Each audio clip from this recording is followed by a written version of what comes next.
김재중은 오랫동안 혼자만의 삶에 익숙해진 인물로 알려져 왔다. 그는 다양한 인터뷰와 방송에서 늘 결혼에 대해 신중한 입장을 보여왔고, 아직은 인생의 그 단계에 도달하지 않았다고 말하곤 했다. 자유로운 삶에 만족하고 있으며 혼자만의 시간과 일에 집중하는 현재의 생활이 자신에게 잘 맞는다고 설명해왔다. 이런 태도는 그의 선택이었지만 주변 사람들에게는 늘 아쉬움과 걱정을 동시에 안겨주었다. 부모는 세월이 흐를수록 아들의 미래를 더 깊이 고민하게 되었고, 팬들 역시 그가 언젠가는 따뜻한 가정을 이루며 외롭지 않게 살아가길 바라는 마음으로 결혼 이야기를 조심스럽게 꺼내곤 했다. 그러나 김재중은 그런 질문이 나올 때마다 부드러운 미소로 넘기거나 아직은 준비가 되지 않았다고 말하며 자신의 속도를 지키려 했다. 이처럼 단단해 보이던 김재중의 생각에 예상치 못한 변화를 가져온 존재가 있었다. 바로 심영탁과 사야의 아들 하루였다. 하루를 처음 만난 날, 김재중은 그저 지인의 집에 들러 귀여운 아이와 잠시 놀다 오는 정도의 평범한 방문이 될 것이라 여겼다. 아이를 안아보고 웃으며 사진도 찍고 잠깐 시간을 보내다 돌아올 것이라고 생각했다. 하지만 그날의 만남은 그의 마음속의 생각보다 훨씬 큰 흔적을 남겼다. 하루는 낯선 사람 앞에서도 주저하지 않고 다가왔고, 작은 손으로 김재중의 옷자락을 붙잡으며 자연스럽게 곁에 머물렀다. 말로 표현하지 않아도 느껴지는 아이 특유의 순수함과 맑은 눈빛, 그리고 해맑은 표정은 김재중의 마음을 단숨에 흔들어 놓았다. 하루와 함께 보낸 시간은 김재중에게 단순히 아이와 잠깐 놀아준 하루로 끝나지 않았다. 하루는 집 안을 끊임없이 돌아다니며 새로운 것을 찾았고, 장난감을 들고 와서는 마치 자랑하듯 내밀기도 했다. 김재중은 그런 하루를 바라보며 저절로 웃음이 나왔고, 아이의 시선에 맞추기 위해 바닥에 앉거나 몸을 낮추며 시간을 보냈다. 그는 아이와 눈을 맞추고 아이의 작은 손을 잡고 아이가 하는 사소한 행동 하나하나에 반응하며 함께 웃었다. 그 과정에서 그는 아이가 가진 에너지와 순수함이 어른의 마음을 얼마나 쉽게 녹일 수 있는지를 몸소 느끼게 되었다. 그날 이후 김재중의 일상에는 하루가 자주 떠올랐다. 그는 주변 사람들에게 하루 이야기를 자주 하게 되었고, 아이가 보여준 행동과 표정, 그리고 함께했던 순간들을 여러 번 떠올렸다. 하루를 만나기 전까지만 해도 결혼과 아이에 대한 이야기는 그에게 다소 먼 이야기였다.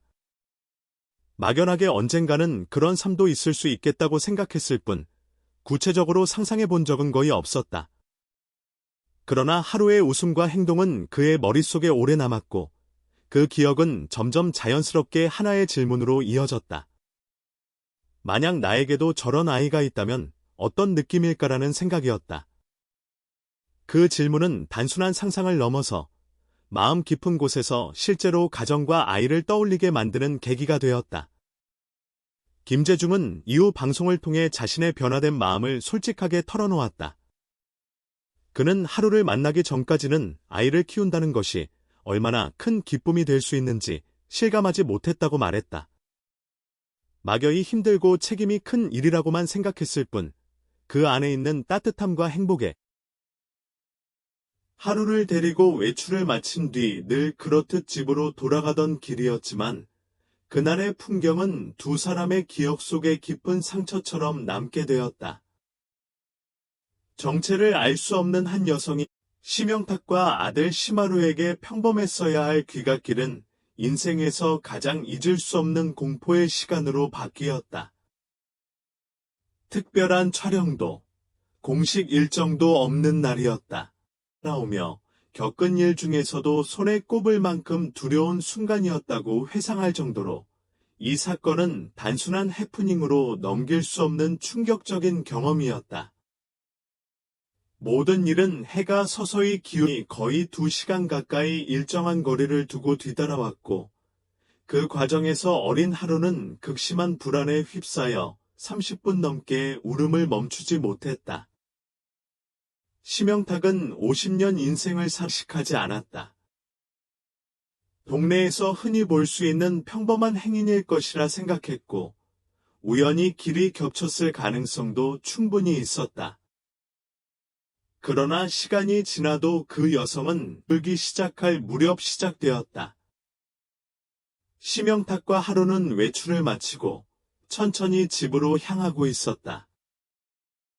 처음에는 뒤에서 같은 방향으로 걷는 사람의 존재를 크게 심영탁은 점점 이상한 느낌을 받기 시작했고, 하루 역시 아빠의 손을 더 꼭 잡으며 주변을 두리번거리기 시작했다. 처음에는 혹시 자신의 일정한 거리에서 계속 두 사람을 따라왔다.